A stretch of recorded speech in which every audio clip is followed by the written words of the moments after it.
Hi, boys and girls. I'm Nana Rose. Today's story is Chicken Sunday by Patricia Polacco. There is a photograph on the back of the jacket cover here that's Patricia Polacco and the two boys that she was friends with when she was a kid. And this story is about her two friends, and we'll find out who the older woman is in a moment. I'm going to remove this jacket cover so it doesn't get in my way. And this is the illustration she has on the book itself. Can I turn the page? There we go. To Stuart Grinnell Washington with love. And you'll notice the three children and the older woman.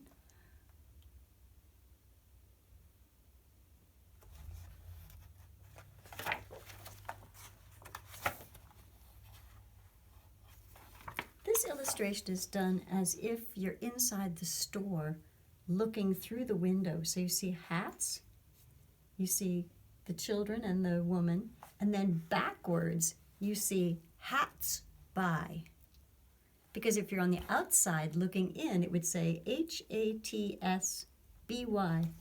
But they're backwards because you're looking from the inside out.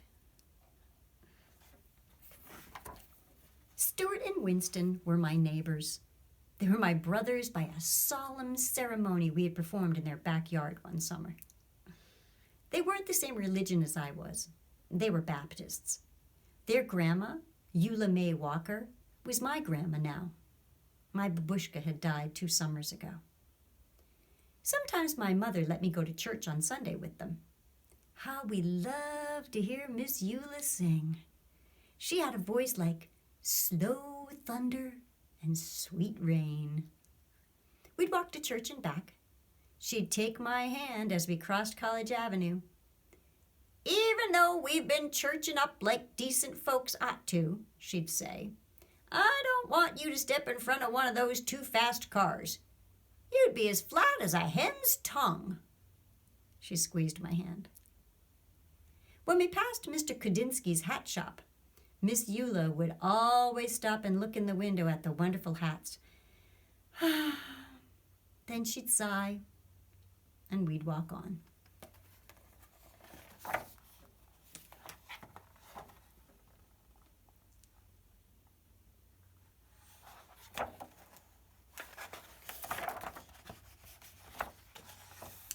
We called those Sundays Chicken Sundays.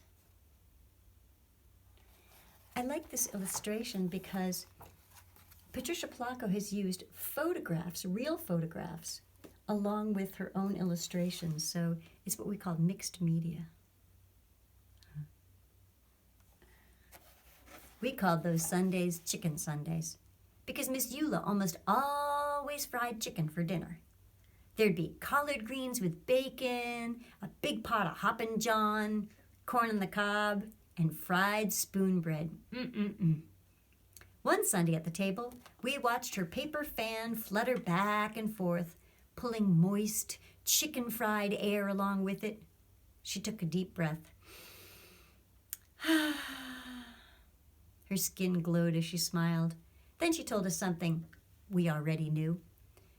That Easter bonnet in Mr. Kudinsky's window is the most beautiful I ever did see, she said thoughtfully. The three of us exchanged looks. We wanted to get her that hat more than anything in the world.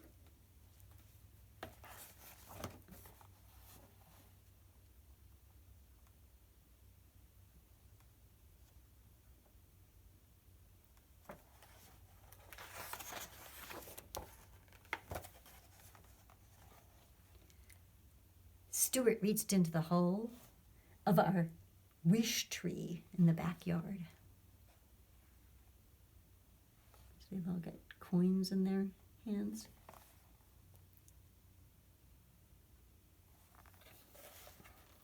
He pulled out a rusted Band-Aid tin. The three of us held our breath as we counted the money inside that we'd been saving for weeks. If we're going to get that hat for Miss Eula in time for Easter, we're going to need a lot more than this, I announced. Maybe we should ask Mr. Kadinsky if we could sweep up his shop or something to earn the rest of the money, Stuart said. I don't know, Winnie said fearfully. He's such a strange old man. He never smiles at anyone. He always looks so mean. We all agreed that it was worth a try anyway.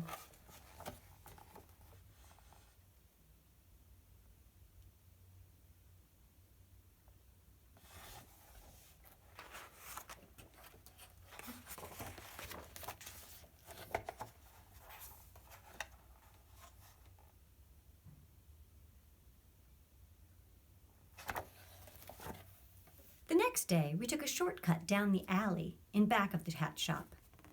Bigger boys were there. They were yelling. Eggs flew past us and pelted Mr. Kadinsky's back door.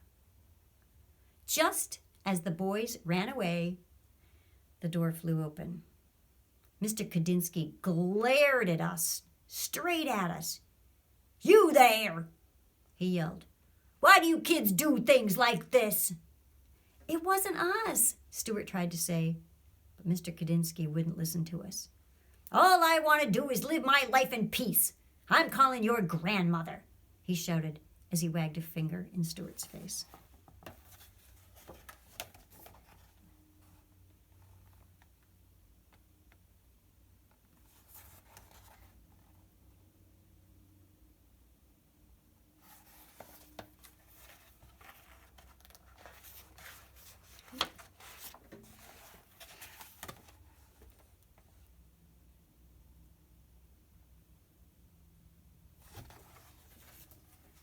Miss Eula was waiting in her living room for us. Miss Eula, we didn't throw those eggs, I sobbed. Some big boys did, Stuart sputtered. What were you doing at the back of his shop in the first place? She asked. We knew we couldn't tell her the truth, so we just stood there and cried. She looked at us for a long while. Baby dears, I want to believe you. Heaven knows that I brought you children up to always tell the truth. If you say you didn't do it, then I believe you. It's too bad, though, she went on to say. That poor man has suffered so much in his life. He deserves more than eggs thrown at him. You know he thinks you threw the eggs. You'll have to show him that you are good people. You'll have to change his mind somehow.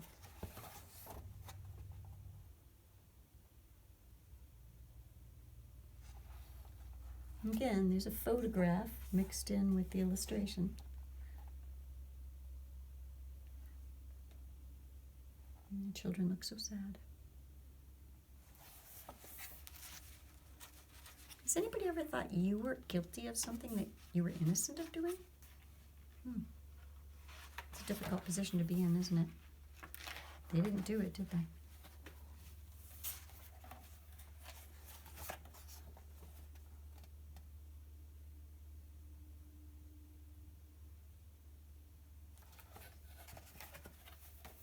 In my kitchen the next day, we thought and thought. How can we win him over when he thinks we threw those eggs? Stuart asked. He doesn't even like us, Winston chirped.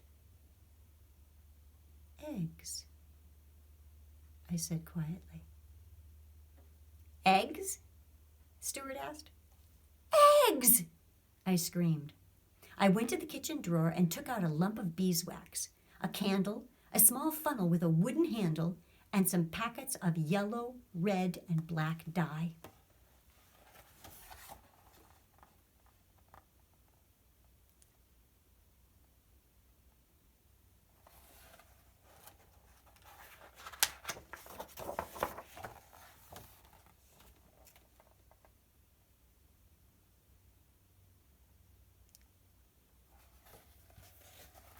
Mom helped me show the boys how to decorate the eggs, the way my bubby had taught us, the way they do it in the old country. We made designs on the eggshells with hot wax, then dyed them and finally melted the wax patterns off. We put the eggs in a basket, and even though we were afraid, we marched into Mr. Kadinsky's shop and put them on the counter. Have you ever dyed Easter eggs? If you're Christian, maybe you have. But these are very specific. Patricia Polacco is Russian, and so, or Ukrainian actually. So I think that this is a style that is very specific to the old country, as she says.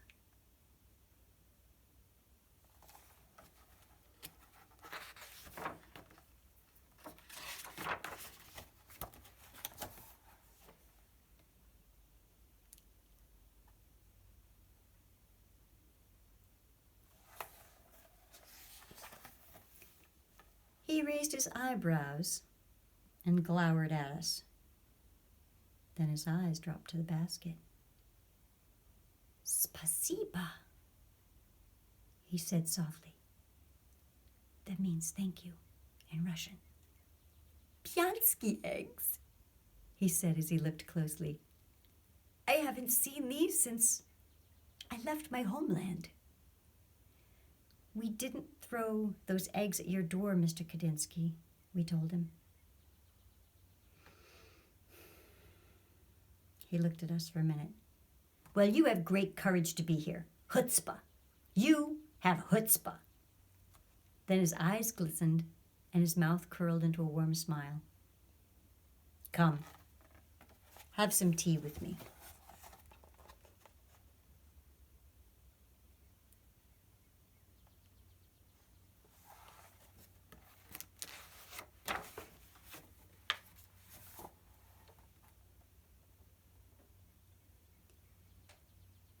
Patricia Polacco doesn't say anything specific about him. Eula May, the grandmother, said that he had a hard life. But there's certain things you can notice by looking at the illustrations. I don't know if you know, but by looking at this, you can tell that he's Jewish. And if you look closely at his arm, he has a very specific kind of tattoo. Have you ever seen that before? Jewish people, mainly Jewish people, when they were in the Holocaust, in prisons, they were given a number, and the number was tattooed onto their arm. So many Holocaust survivors still have that tattoo. So that's part of why he's had a hard life. He lived through the Holocaust and left his home country, as he said, and now lives in the United States. It's there. She doesn't say it, but it's there. We spent the whole afternoon talking together, having poppy seed cake and strong tea. He told us about his life. We told him about ours. When we finally got the courage to ask about doing odd jobs to earn some extra money, he apologized and told us that there was no work. We didn't tell him what we wanted the money for. It didn't seem to be the right thing to do. Our hearts sank. I tell you this, he said thoughtfully. These eggs are as beautiful as my hats. Stuart Winnie and I looked at each other. It's almost Easter, he went on to say. I'm sure that people would love these eggs. Set up a table and sell them right here in my shop.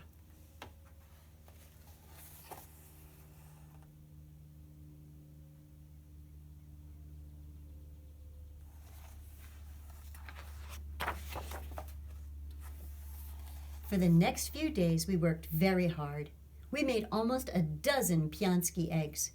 When people came in, they picked them up and said things like, beautiful, splendid, intricate, glorious.